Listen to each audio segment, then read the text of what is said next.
It seemed like you had everything working today. In your arsenal, what worked best for you today? Fastball and slider worked best.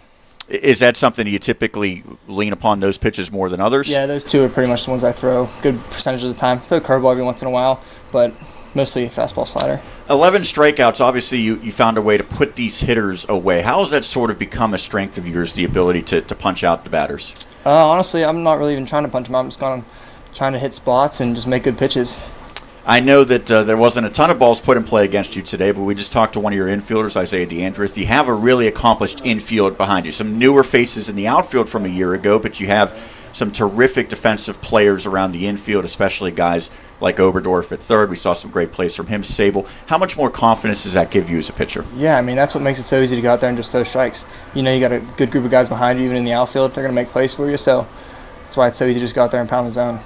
Your pitching coach, Tim Cronin, obviously works very closely with everyone who gets involved on the pitching side, and I know that he's probably had a lot of work this year trying to replace some of the big arms who moved on, guys like Vicini and Kolar, and then you have McCullough go down with injury. So there were some spots to be won in terms of the starting rotation. What do you think maybe separated you in terms of earning the starts? Honestly, I just went out there and did my job every time for the team. Nothing was for me. It was just all for the team, and that was pretty much it. Just the more you do your job, those opportunities are going to come for you. How does this team get even better throughout the course of the season?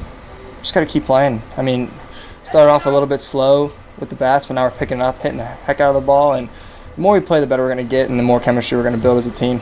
One thing that we noticed on the broadcast is it felt like, especially with the way you were throwing, Seton Hill was in command of this one, and yet you look up, it was only 4-0 for quite a long period of time. So you had to still maintain your focus, obviously, until the team really broke it open in the sixth. What's going through your head when you know that you're clicking, but at the same token, it's a game that's really not decided yet until the very end? Yeah, I mean, just going in the dugout and just tell myself 3 more outs, 1, 2, 3. Just taking it one inning at a time, not getting too ahead of myself, and just staying composed.